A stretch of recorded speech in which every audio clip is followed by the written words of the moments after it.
नमस्कार भाई दोस्तों। हमारे देश में जातिगत जनगणना क्यों जरूरी है? बहुत जरूरी होगी है, अब बिल्कुल जरूरी होगी है। जब अनुराग ठाकुर ने पूछा ना कि राहुल गांधी की जाति क्या है, अपनी जाति क्यों नहीं बताता, इसलिए जरूरी है क्योंकि अनुराग ठाकुर का आप पूरा नाम देखोगे तो बाप का नाम प्रेम कुमार धूमल, माँ का नाम शीला देवी, लेकिन इसका नाम अनुराग ठाकुर कैसे?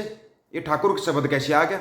इसलिए जातिगत जनगणना जरूरी है हमारे देश के अंदर। सबसे बड़ी बात ये जातिगत जनगणना होने के बाद है ना, जो ये ना ये धर्म का खेल खेलते हैं, हिंदू धर्म खतरे में, हिंदू धर्म खतरे में। धर्म कभी खतरे में नहीं आता। जब लोग कोई कुर्सी खतरे में आ जाती, धर्म खतरे में आ जाता है। कमाल की बात है। कमाल की बात यह है कि जो मतलब बचपन से ड्रग्स लेते हैं लोग, वो बोलते हैं कि भाई ड्रग्स लेके बात बोल रहे संसद के अंदर। आपको नहीं पता? सबको पता है। हम नाम नहीं बताएंगे, नहीं तो फिर बोलेंगे नाम बिगाड़ दिया, है ना। सांसद है वैसे भी, कंगना रनौत। सुनना एक बार थोड़ा, क्या बोला इसने। नहीं है। कल वहां जाके वो कह रहे थे कि हम जो है हम शिव जी की बारात हैं और ये जो है चक्रव्यूह है। तो आप मुझे तो लगता है कि उनका टेस्ट होना चाहिए क्या को किसी ड्रग का कंजम्पशन करते हैं वो, जिस हालत में वो पार्लियामेंट में पहुंचकर जिस तरह की वो बदहवास बातें करते हैं। मैं निश्चय ही मैं नई सांसद हूं, लेकिन मैं कल देखकर एकदम मैं शॉक्ड हो गई कि इस तरह की कि ये जो ये कंपटीशन है, ये शिव जी की बारात और चक्र। मैडम बोल रही है ड्रग्स टेस्ट होना चाहिए सांसदों का। अगर ड्रग्स टेस्ट हो गया ना सांसदों का तो 80% सांसद है ना मिलेंगे नहीं बीजेपी के, पहले बता रहे हैं। करवा के देख लो, करवा के देख लो। अगर 80% सांसद मिल जाए तो ढूंढने से भी नहीं मिलेंगे, मुश्किल से 10-5% मिलेंगे। ठीक है ना, कहानी खत्म हो जाएगी। कहाँ ये ड्रग्स टेस्ट कराओ, इसकी बात को मानते क्यों नहीं भाई? सांसद है ये एक सांसद बोल रही है ड्रग्स टेस्ट होना चाहिए सांसदों का। होना चाहिए, बिल्कुल होना चाहिए। अब तो और भी जरूरी हो गया है। मतलब ये अपनी बात बोल के खुद ही फंसते हैं। इनको कोई दूसरा नहीं फंसाता कभी भी बीजेपी को। ये अपनी बातें बोल के फंस जाते हैं। क्या था मैनिफेस्टो के अंदर? तो विधवाओं की पेंशन बढ़ाने का भी था। क्या हुआ? बढ़ा दिया क्या? लेकिन ये देख लो दूसरी तरफ क्या कार्रवाई चलती है। मतलब ये अपने आप बता देते हैं कि हम करते क्या हैं। ये बोल रही ड्रग्स टेस्ट होना चाहिए। जिस हालत में आप कोई किस हालत में आते हो, और अनुराग ठाकुर का और आपका क्या रिलेशन है, या पासवान चिराग पासवान का और आपका क्या रिलेशन है, ये सबको सामने दिखा दिया आपने। आप किस हालत में आए थे, कोई पूछने वाला हो तो। लेकिन कौन पूछेगा? सरकार है भाई। सरकार जो करेगी वो सब अच्छा करेगी, जो बोलेगी वो अच्छा बोलेगी। 2% सिख हैं अपने देश के अंदर, 2% आबादी, 2% है। कभी किसी ने सुना सिख सिख खतरे में आ गए, सिख धर्म खतरे में आ गया? कभी सुना आपने? कभी सुना हो तो बताओ किसी ने। चाहे सिखों के साथ जितनी तस्हीर किए गए हैं, जितनी मार काट की गई है, शायद ही दुनिया में किसी के साथ हुई होगी। लेकिन कभी उन्होंने बोला कि सिख ही खतरे में आ गई? कभी भी बोला हो तो? लेकिन 80% हिंदू अपने देश के अंदर, 80% हिंदू वो बार बार खतरे में आ जाते हैं। कब सुधरोगे? कब तुम्हारे दिमाग की मतलब यहाँ से खुलेगा तुम्हारा दिमाग? कभी नहीं खुलेगा। जो जितना ज़्यादा पढ़ा लिखा वो इतना ज़्यादा धर्म के उसमें धंधे में घुस जाता है, क्योंकि सबसे बड़ा धंधा है ना धर्म का धंधा। तो मैं हिंदू, मैं मुसलमान, मैं सिख, मैं ईसाई। लेकिन सिख तो कभी नहीं बोलते हम खतरे में आ गए। कभी ईसाइयों को सुना है? ईसाई 1% हो गया अपने देश के अंदर, 1%। कभी सुना आपने ईसाई धर्म खतरे में आ गया? कभी सुना हो तो बताओ। कभी गलती से भी सुना हो तो? कभी नहीं सुनोगे, कभी भी नहीं सुनोगे। क्यों? क्योंकि कोई ईसाई कुर्सी के ऊपर बैठेगा तभी तो खतरे में आएगा ना धर्म में। अगर सिखों के पास सत्ता होती तो तभी तो धर्म खतरे में आता। वो सत्ता में जो बैठे हैं उनका धर्म खतरे में आ जाता है। लेकिन धर्म भी बड़ा गजब का खतरे में आ रहा है। किसी नेता के बच्चे को देखा है कोई धर्म का झंडा उठाए, कोई वैसा झंडा उठाए? किसी नेता के बच्चे को देखा है? लेकिन तुम्हारे बच्चे उठाते हैं, तुम्हारे बच्चे उठाते हैं। मैं हिंदू हूँ, मैं मुसलमान हूँ, झंडा उठा के चल देते हैं। अभी आप फिर बोलोगे, बोल दिया तो फिर आपकी भावना बेनात हो जाएगी। लेकिन होनी भी चाहिए। कावड़ियों का आए दिन आप जो प्रदर्शन देख रहे हो, ठीक है, एक आस्था अलग चीज़ होती है। लेकिन क्या उनको आप आस्था मानोगे? जो ये उड़दंगबाजी करते हैं, क्या वो सच्ची आस्था से जाते हैं?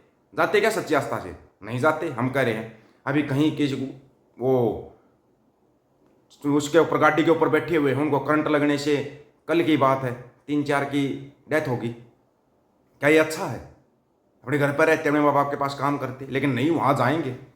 आप इनमें से उठा कर देख लो, 95% वो लोग हैं जो घर पे कोई काम नहीं करते, उड़दंगबाजी करने के लिए जाते हैं। 95%, 1-2% नहीं, 95%। 5-7% लोग होते हैं जो सच्ची आस्था से, या भाई किसी की आस्था है वैसे जाते हैं। सिर्फ 5-4%। क्या है ये सब? क्यों किया जा रहा है? आप लेके आओ, कावड़ लेके आओ, के ऊपर फूल बरसाए जाएंगे, आपको खाना दिया जाएगा, कपड़े दिए जाएंगे। लेकिन आप एजुकेशन के बारे में बोल दो, पढ़ाई के बारे में बोल दो, आपको 18% जीएसटी लगा दिया जाएगा और बढ़ा दिया जाएगा, कम नहीं किया जाएगा, जीएसटी बढ़ा दिया जाएगा। वहाँ पर जो शिक्षा होती है, शिक्षा को ऐसा धंधा बना रखा है जिसकी कोई हद नहीं है। वो जो दिल्ली में प्रदर्शन चल रहा है, बेसमेंट में जो छात्रों की डेथ हुई है उसका प्रदर्शन चल रहा है दिल्ली में, छात्र कर रहे हैं ना। अब कहाँ गए भाई आपके वो जो क्या बोलते थे आपके वो ओजा है, कीर्ति है, ये हमारे सर हैं, खान सर है, कोई आया आपके लिए? कोई बोलिया आपके लिए? उल्टा उन लोगों ने अगर बोलिया भी तो 3-4 दिन के बाद सरकार जो करती है अच्छा करती है, ये बोलिया है। अब कहाँ जाएंगे छात्र, कहाँ जाएंगे? क्यों जाते हो भाई तुम? पहली बात अपने बच्चों को भेजते हो क्यों इनमें? कोचिंग सेंटरों में इसमें जाने से कुछ अलग से होता है क्या? ये एक बहुत बड़ा धंधा है, बहुत बड़ा धंधा। लेकिन नहीं, सुधरना किसी को नहीं है, अपने देश में सुधरना नहीं है। लेकिन हाँ, सवाल पक्का उठाने हैं। फिर ये हो गया, सवाल उठा दो, फिर सवाल उठाने के लिए खड़े हो जाएंगे। पहले क्यों नहीं सुधार करते अपने बच्चों का? पहले क्यों नहीं सुधार करते? फिर आ जाएगा, अगर ये सब खत्म हो जाएगा फिर अपना हिंदू मुसलमान आ जाएगा अपने देश के अंदर। बस हिंदू मुसलमान जब वोट मांगने जाएंगे तब जी फलानी जाति, आप मैं तो आपकी जाति का हूँ। खुद मोदी साहब कई बार बोल देते हैं कि भाई मैं तो नीच जाति का हूँ, मेरे को इसलिए वो किया जा रहा है। ये नीच शब्द क्या होता है? अगर कोई मोदी साहब से पूछे नीच शब्द होता क्या है, क्यों यूज कर रही है इसको बार बार? अगर इतना ही आप जातिगत शब्द यूज कर रहे हो तो जातिगत जनगणना क्यों नहीं करवाई जा रही?